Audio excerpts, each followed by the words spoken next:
Mic testing 1 2 3 hello. आवाज आ रही है आप लोगों को? Hello hello hello hello hello hello mic testing 1 2 3 hello hello ABP news आवाज़ आ रही है आप लोगों को? This is Haider releasing on the 2nd of October और आगे बात करेंगे। तो इस माइक टेस्टिंग का क्या राज है, ये आपको 2 अक्टूबर को पता चल जाएगा। मेरे साथ हैदर का बेतहाशा टैलेंटेड कास्ट है।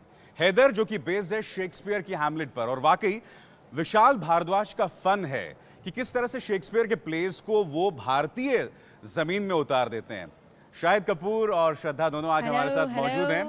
वेलकम। सबसे पहले तो मैं आपसे जानना चाहूंगा शाहिद, मेरे ख्याल से विशाल भारद्वाज को आता है कि शाहिद कपूर की लिमिट्स को कैसे टेस्ट किया जाना चाहिए। जी बिल्कुल।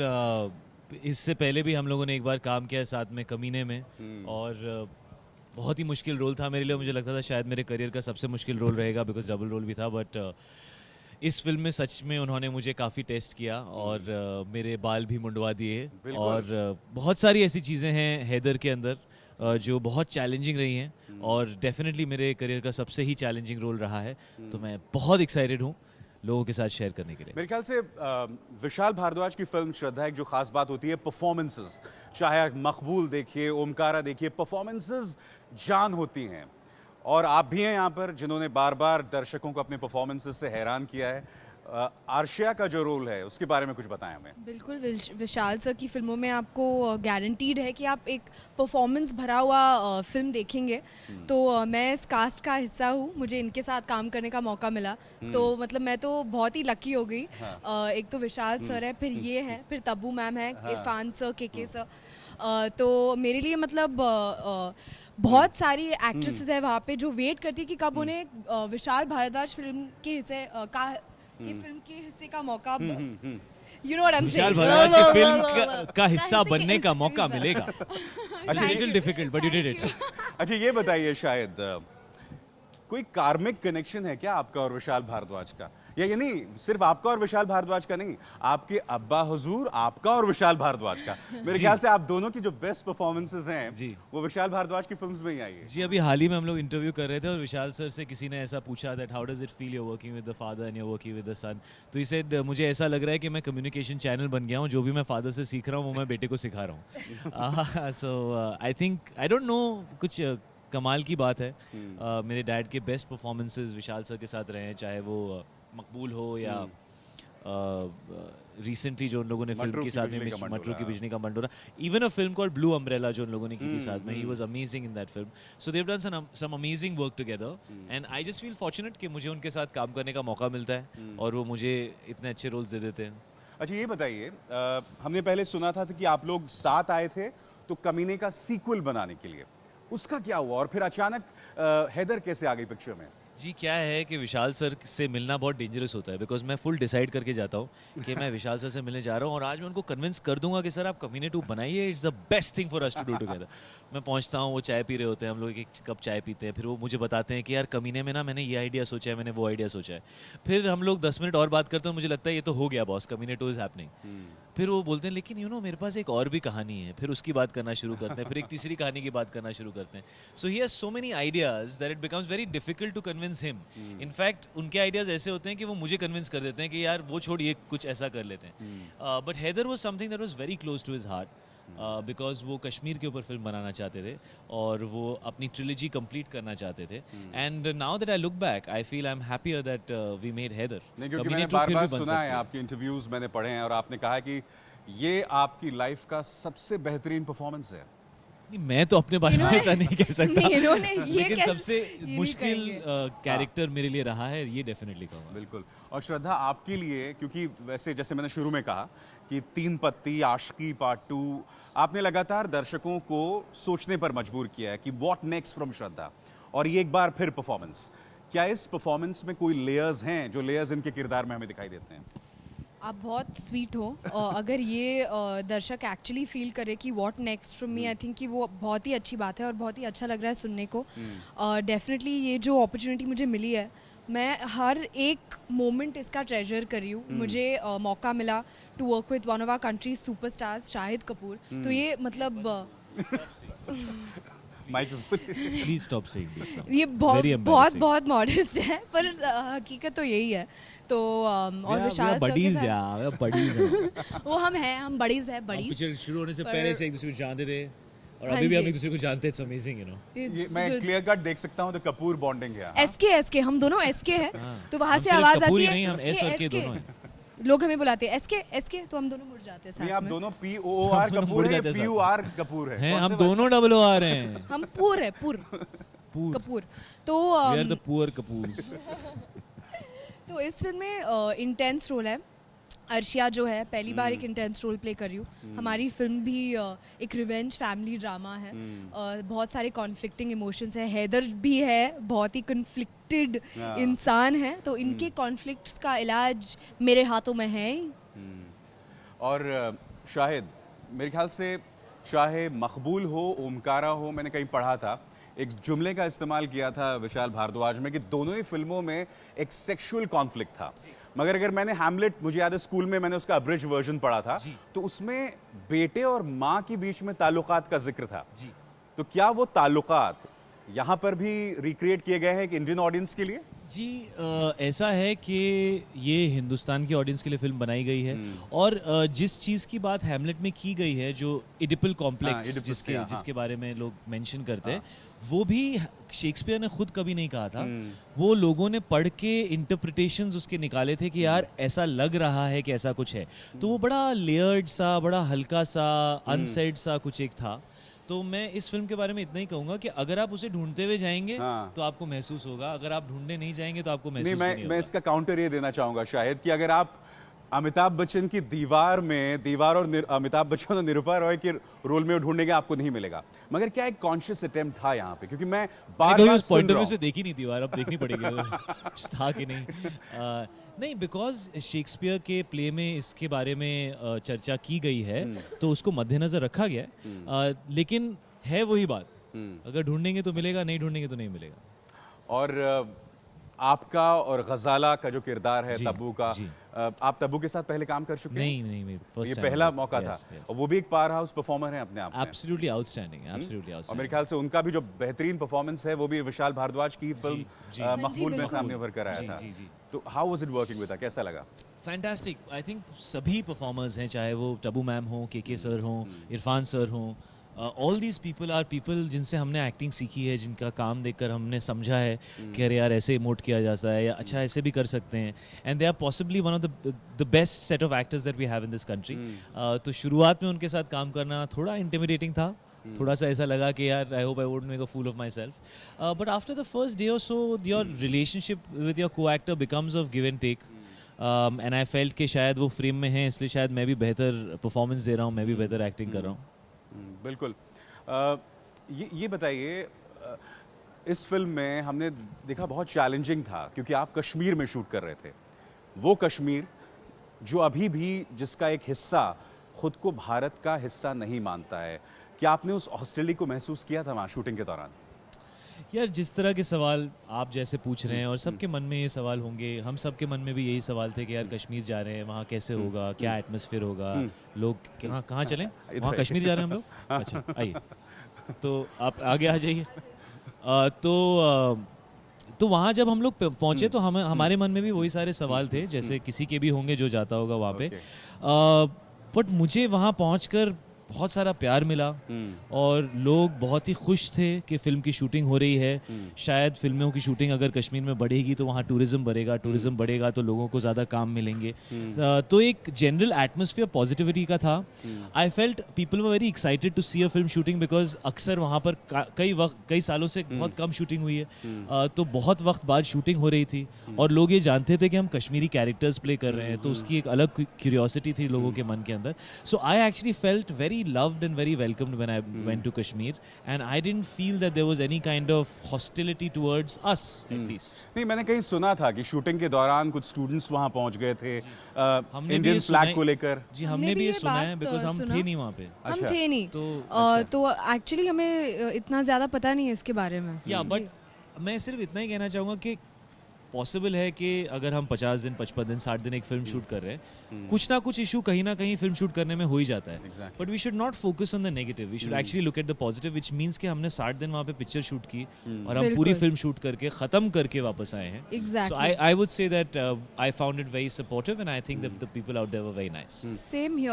आप अगर एक पूरी फिल्म कश्मीर में शूट करते तो डेफिनेटली नेचुरली बहुत ही स्पेशल हो जाता है आपके लिए. और एक्चुअली कश्मीर जो है एक बहुत ही अहम हिस्सा है हैदर का, हैदर की कहानी का. 90s में सेट है, इंसर्जेंसी का टाइम था, तो डेफिनेटली बहुत ही इंपॉर्टेंट हिस्सा है स्टोरी का भी. और जब आप इतना टाइम वहाँ पे स्पेंड करते तो अटैचमेंट सा हो जाता है उस जगह से. चलिए, और मेरे ख्याल से शायद लोगों को बेतहाशा क्यूरियोसिटी है आपके गेटअप को लेकर, तो हम एक छोटा सा क्लिप दिखाना चाहेंगे सबसे पहले कि उस गेटअप को हमने कैसे महसूस किया. मैं गुजारिश करना चाहूंगा कि उस क्लिप को हम प्ले करें जरा. जिस क्लिप में हम देख रहे हैं शाहिद का पूरा गेटअप, उनके हेयर स्टाइल जो हम देख रहे हैं फिल्म के दौरान. Cool.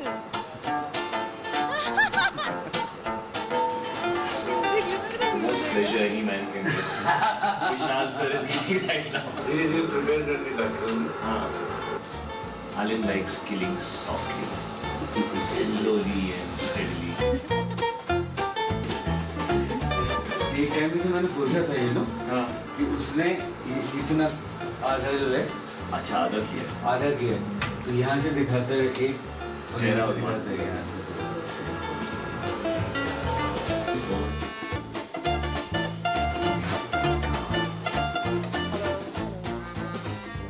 ये विशाल क्या कह रहे थे यहाँ पे शायद? ये विशाल सर अपनी खुशी बयान कर रहे थे, क्योंकि जब कमीने की थी हम लोगों ने साथ में, तो मुझे हमेशा कहते थे तू अपने बाल बनाने में बहुत टाइम लगाता है, एक दिन मैं तेरे बाल मुंडवा दूंगा. तो मैंने उनसे यही कहा यहाँ पर कि इतनी खुशी हो रही है विशाल सर को देखते हुए कि ये हो रहा है, तो उसी के बारे में बात कर रहे थे. और दिल में दर्द हुआ था खूबसूरत जुल्फों को उड़ाते हुए? हाँ, मतलब I said I'll miss you guys like this, but फिर मुझे जब लुक मैंने देखा अपना पूरा, तो I actually really liked it. I thought it was very cool. मुझे बहुत मजा आया करके. नहीं, आपको एक्चुअली एक अच्छे सर की ज़रूरत है ऑल्सो. हाँ. अगर आपको एक बॉल्ड लुक दिया जा रहा Exactly. है तो आई थिंक इनके सर पे बहुत सूट कर रहा है नो हेयर. हाँ. और वो जो बस कट भी होता है ना, तो बड़ा मतलब आप हाथ लगाते हो उससे तो ऐसे लगे. एक शॉट में मैंने इनके बालों को हाथ लगाया है, तो एक थोड़ा वेलवेटी टाइप का फील भी आता है. और इस फिल्म के दौरान, क्योंकि आपने खुद कहा कि इंसर्जेंसी का बैकड्रॉप था, एक फिल्म के कमर्शियल एस्पेक्ट्स और पॉलिटिकल करेक्टनेस को मैरी करने में दिक्कत नहीं हुई आई कभी पेश? एक्चुअली ये सवाल तो विशाल सर के लिए सही रहेगा, बिकॉज उन्होंने फिल्म बनाई है. मैं इस पे सिर्फ इतना पर्सपेक्टिव दे सकता हूँ कि जब भी मैंने हैदर की स्क्रिप्ट पढ़ी, तो उसके अंदर की जो ह्यूमन ट्रेजेडी, जो ह्यूमन जर्नी थी, जो कैरेक्टर्स के साथ जो हुआ है और वो कैसे महसूस करते हैं उसके बारे में, which is what Hamlet is actually. तो focus human characters, human drama, family emotions, complexities, जो भी I've always felt that that's what I took away from the script, and I think that's above everything else. I think human beings should be above everything else. और हैदर के अंदर ये sense है, और I think जो message भी हैदर देगी जब आप देखेंगे इस फिल्म को, जो मैसेज हैदर दे रही है as a film, I think वो बहुत अच्छा मैसेज है. चलिए, एक ट्वीट मैं आपको दिखाना चाहूँगा. इसमें मेरे ख्याल से ऋतिक रोशन ने एक बैंग बैंग डेयर दिया था, और वो ट्वीट क्या था जरा ऋतिक का, और उसका मेरे ख्याल से आपने उनको इनवाइट किया था बैंग डेयर के लिए. आपके पास ट्वीट्स है तो हम सबको पता चल जाएगा. बिल्कुल बिल्कुल, देखें जरा ट्वीट है क्या. Hi there Hrithik, after seeing Ranveer official video just have to say why no, Hindi में, कि ऋतिक, रणवीर का वीडियो देखकर एक ही बात कहूंगा कि मेरे लिए कोई बैंग बैंग डेयर क्यों नहीं, रणवीर ने तो कमाल ही कर दिया. अब ये बताइए, मैंने बहुत खोजा, मुझे ऋतिक का जवाब नहीं मिला. जी, मैं भी तो खोज ये रहा हूँ. क्या वजह हम भी है? वेट कर नहीं, रहे हैं. लेकिन उन्होंने ऐसा है, इनको तो मिल चुका है जवाब. हाँ, उन्होंने श्रद्धा को भेजा हाँ. है, और वो आने वाला है and I'm जल्दी. sure वो मुझे भी भेजेंगे. In fact, me and Ritik are in touch, and he's a really nice guy, and we have a good equation. So I'm sure वो भेजेंगे. वो कुछ सोच रहे होंगे अच्छा इंटरेस्टिंग देने के लिए, तो मैं भी वेट कर रहा हूँ. काफी उत्सुक हूँ कि क्या जवाब आएगा. नहीं, कहीं ऐसा तो नहीं कि एक ही तारीख को फिल्म रिलीज हो रही है, तो इसलिए? नहीं, इससे पहले भी एक्चुअली मैंने उनको विश किया था ट्विटर के ऊपर, और उन्होंने बहुत अच्छा ट्वीट वापस किया था, उन्होंने भी मुझे वापस विश किया था। तो ऐसा बिल्कुल नहीं है। इनफैक्ट जब भी हम मिलते हैं या बातें करते हैं हम यही कहते हैं कि यार ये नज़रिया गलत है। दो फिल्में रिलीज़ हो रही हैं, दोनों एक दूसरे से बिल्कुल अलग हैं। मैं अपनी फिल्म के बारे में बहुत कॉन्फिडेंट हूँ, वो भी अपनी फिल्म के बारे में कॉन्फिडेंट हैं। इन फिल्मों की टारगेट ऑडियंस अलग है, इन फिल्मों का फाइनेंशियल स्ट्रक्चर अलग है, in every way they are different and I will definitely go and watch bang bang. I think it's looking like a good film, so I don't think we should look at it from a bad point of view. चलिए, जो dare उन्होंने श्रद्धा को दिया था वो भी हम देखते हैं। क्या डेयर दिया था कि readjusted on demand, render a song sans makeup। श्रद्धा के लिए बैंग बैंग डेयर है कि वो बिना मेकअप के एक गाने का वीडियो पोस्ट करें। मंजूर है, जैसे आपने एक्सेप्ट कर लिया था। मंजूर है ऋतिक, जल्द आ रहा है गला साफ करते हुए। अब ये बताइए, मुझे याद है आप पिछली बार जब आई थी हमारे सेट्स में, हाँ जी। तो मैंने आपसे गुजारिश की थी गाना गाने की, जो आपने मान लिया था। जी। और यहाँ पर न सिर्फ आपने गाना गाया, आपने सुरेश वाडकर के साथ गाना गाया हाँ है। जी बिल्कुल। तो ये मतलब आप इमेजिन कर सकते कि कितनी बड़ी बात है मेरे लिए, और वो भी एक कश्मीरी फोक सॉन्ग। तो डेफिनेटली बहुत ही मतलब विशाल सर ने बिलीफ रख के ये अपॉर्चुनिटी मुझे दी, तो बहुत अच्छा लग रहा है, क्योंकि गाने का तो शौक है ही, तो वापस अगर कोई आप में फेथ रखते हैं और खास करके विशाल सर, तो बहुत ही अच्छा लगता है। तो श्रद्धा, अगर आपको एतराज ना हो तो कुछ गुनगुनाइए जरा। पहली बात तो ये है कि मेरा जो बैंग बैंग डेयर है वो आने वाला है जल्दी, मैं अपलोड करने वाली हूँ। और इस फिल्म में मैंने गाना गाया, तो वो फोक सॉन्ग नहीं गाऊंगी, मैं एक दूसरा वाला गाऊंगी जो हमारा फेवरेट है, आओ ना। अच्छा। अरे आओ ना कि जा गई जहाँ गया सो जाओ, अरे आओ ना कि थक गई है जिंदगी सो जाओ, ना शाम ना सवेरा अंधेरा ही अंधेरा है रूहों का बसेरा सो जाओ, हैदर 2 अक्टूबर डोंट फॉरगेट। तो बहुत बेहतरीन आप गाना गाती हैं। और बिल्कुल। और ये बताइए कि अब इसके बाद जाहिर सी बात है लोगों के जहन में एक सवाल होगा कि एक तरफ तो हम फटा पोस्टर निकला हीरो आर राजकुमार, और फिर एकदम दूसरे एंड ऑफ स्पेक्ट्रम में हैदर। मैं जानना चाहता हूं कि शाहिद कपूर का प्लान क्या है? Is there a plan that he is working with? जब हम आइसक्रीम पार्लर में जाते हैं तो कभी हम वनीला खाते हैं, कभी बटरस्कॉच खाते हैं, कभी स्ट्रॉबेरी खाते हैं, मगर एक कभी फेवरेट ब्लैक जरूर करेंट होता है, खाते हैं। शायद एक फेवरेट फ्लेवर जरूर होता है हैदर। एग्जैक्टली। तो मैं वही जानना चाहता हूं, चूंकि आपका फेवरेट फ्लेवर हैदर नुमा फिल्में हैं, तो अब क्या? क्योंकि अब लोग समझ गए हैं, हमने कमीने में आपको देखा जहां आपने खुद को नोटिस करवाया, आपने अन्य फिल्मों में कराया, अब हैदर में वो हम देख रहे हैं वही जलवा। तो क्या नेक्स्ट फ्रॉम, क्या शाहिद कपूर उसी हिसाब से एक प्लान से काम कर रहे हैं? नहीं पता नहीं सर, मतलब वो तो ये मौका मिल गया, कमीने में मौका मिल गया। बट ऐसा ज़रूर होगा आई थिंक, अगर मैं इस तरह की फिल्म, जैसे मैंने अब दूसरी बार इस तरह की फिल्म की है, I am sure there will be film makers will sit and think कि यार we can think of something like this with Shahid. तो ये एक जरिया होता है ऑडियंस से कम्युनिकेट करने का और फिल्म मेकर से भी कम्युनिकेट करने का एक एक्टर के लिए। तो ये मेरा जरिया है लोगों को बताने का कि हाँ यार कुछ ऐसा अलग करते हैं। बिकॉज मुझे जेन्युइनली ऐसा लगता है कि जो ऑडियंस है, जो हमारे देश की ऑडियंस है, मैं जब भी लोगों से मिला हूँ उन्होंने हमेशा यही कहा है कि यार हमें हर तरह की फिल्म देखनी है, अच्छी फिल्म बनाओ और हमें कुछ नया दो तो हम एक्साइटेड होंगे।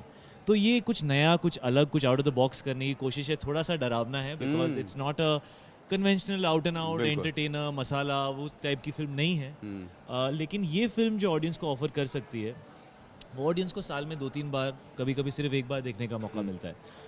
तो आई होप कि वो इस चीज़ को रियलाइज करेंगे। और आपको कब मौका मिलता है कि आपके कंट्री के एक सुपरस्टार जो है इतनी बड़ी रिस्क लेंगे, एक फिजिकल ट्रांसफॉर्मेशन के अलावा जो बहुत कम लोग लेते हैं इतना रिस्क। पहली बार आप देख रहे हैं कि such a drastic change in a look, तो बहुत लोग मतलब हिचकिचा जाते हैं, रिस्क नहीं लेते, और इन्होंने ले लिया है। तो I don't think that there is anybody else who is taken this kind of a risk. इन्होंने एक और रिस्क लिया है कि वो और जो परफॉर्मर्स हैं इंडस्ट्री के, इरफान खान, के मेनन, तब्बू, ये अपने आप में इतने उम्दा परफॉर्मर्स हैं, उनके साथ और उनकी मौजूदगी में अपने आप को, अपनी मौजूदगी को दर्ज करना। मेरे ख्याल से इरफान खान ने भी एक ट्वीट किया आपके बारे में, आपको अंदाजा है उसके बारे में?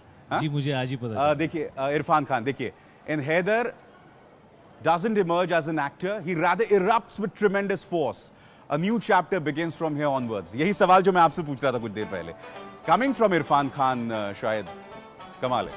I am such a huge fan of Irfan sir. हम लोग जब साथ में शूट कर रहे होते थे तो कई बार मैं अपना डायलॉग ही नहीं बोलता था, मैं उनको ऑब्जर्व ही करते रहता था वो शॉट में कर क्या रहे हैं, बिकॉज एक्चुअली वो कुछ What an करते ही effortless performer. He is absolutely my exactly God, that's the perfect word for him. He is so effortless.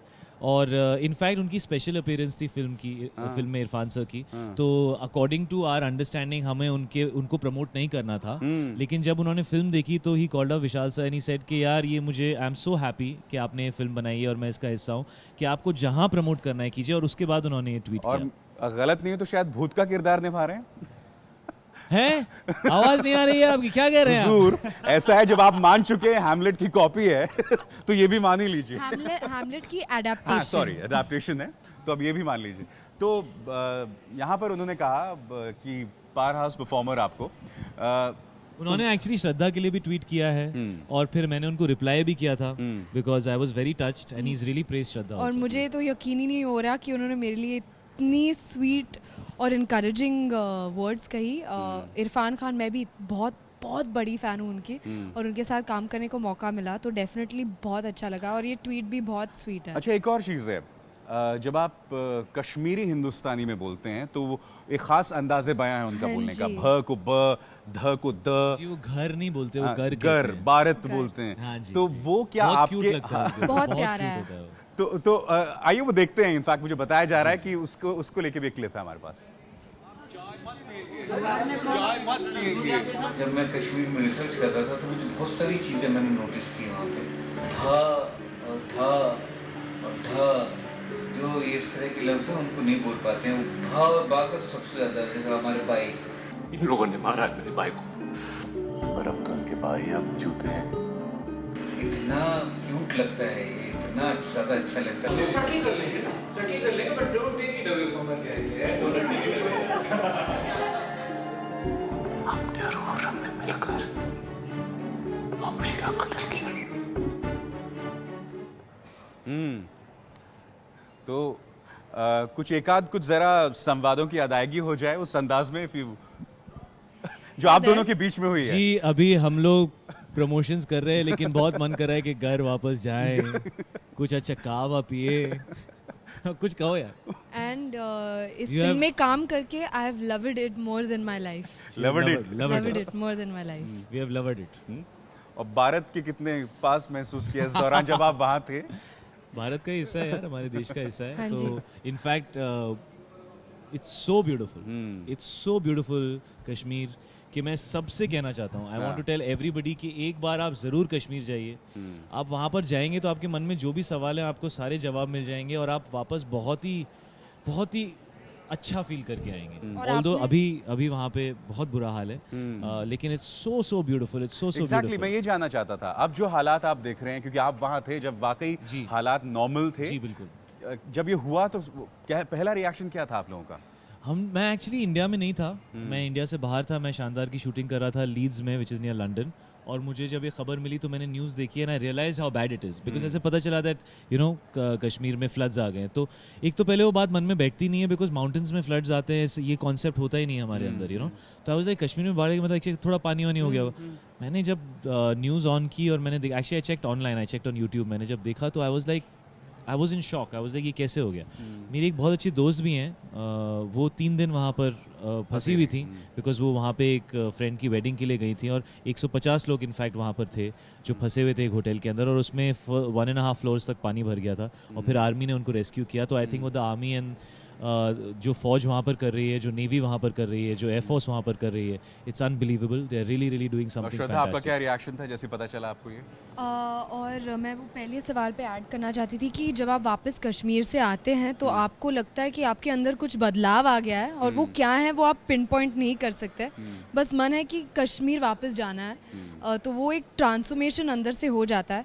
Definitely हमने हमारी पूरी फिल्म वापस शूट की तो एक क्लोजनेस नेचुरली आ गई थी. तो बहुत ही अफसोस की बात है कि वहाँ पे ऐसे ये हुआ, ये डेविस्टेशन हुई. एंड बस यही कहना चाहूँगी सबसे कि सबको कोई एफर्ट्स डाल के डेफिनेटली कश्मीर को सपोर्ट करना चाहिए एंड कुछ कंट्रीब्यूशन करना चाहिए अपने साइड से, पक्का से. बिल्कुल. और मेरे ख्याल से आपको वहाँ ठंड भी बहुत लगी थी जब आप वहाँ थी.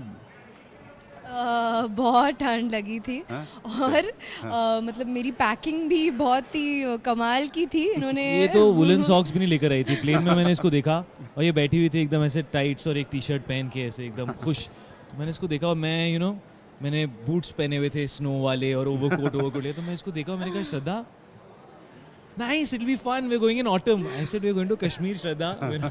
So then I actually had an extra pair of socks and I gave them to her. Socks और जैकेट भी मैंने दिया था, बट हाँ इसको बिल्कुल अंदाजा नहीं था कि हम। चलिए आप लोगों ने सेट्स पे किस तरह की मस्तियां की उसकी एक छोटी सी झलक देखते हैं जी।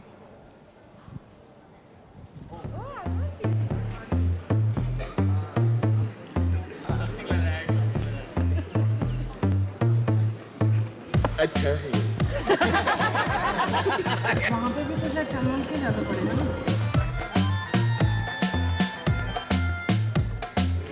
हम हैं कि हम नहीं, हम हैं कि हम नहीं, हम हैं कि हम नहीं।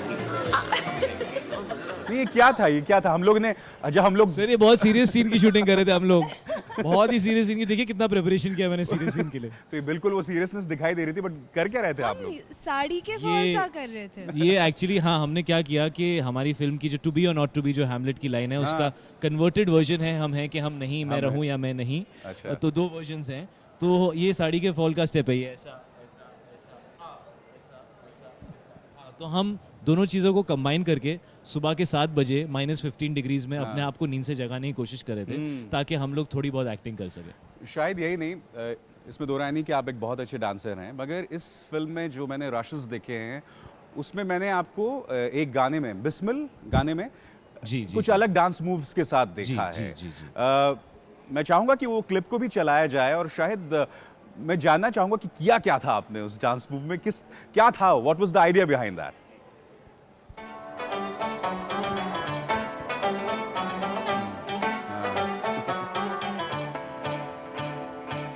बिस्मिल बिस्मिल बुलबुल बिस्मिल मत मिल गुल से मत मिल बिस्मिल बिस्मिल बुलबुल बिस्मिल दिल बुलबुल बुलबुल बिस्मिल मुश्किल दिल भी मुश्किल होती है। तो ये क्या स्टाइल था शायद? जी मैंने पहली बार जब ये कोरियोग्राफी देखी थी मेरे भी यही सवाल थे। हाँ तो जरा उसका एक छोटी सी झलक। चलो मैं मेन स्टेप करता हूँ। क्या है मैं भूल गया पकड़।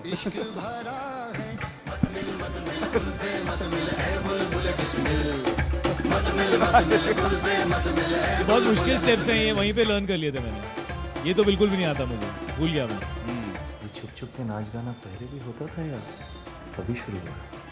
बाबूजी के बाद ये एक्चुअली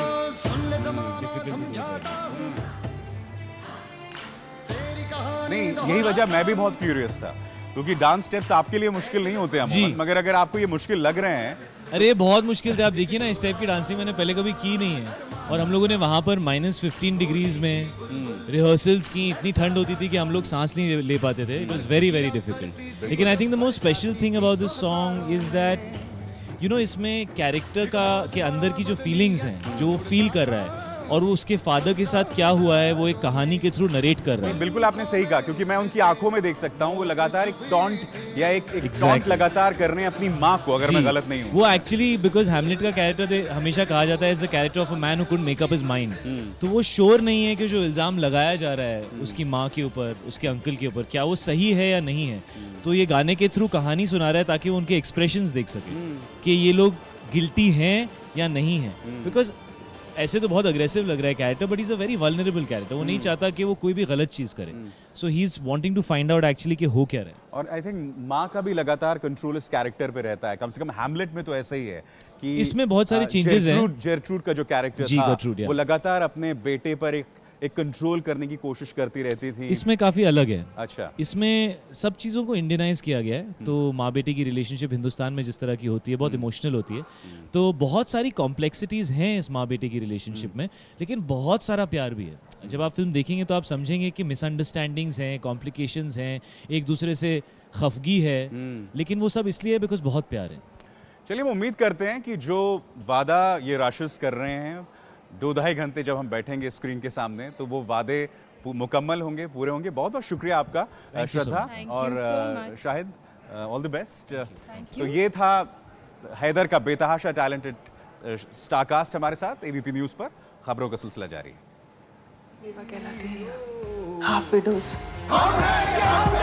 एक फूंक से मियां सब उड़ गया धुआं, वो जो सांस की एक फांस थी वो निकल गई जो खराश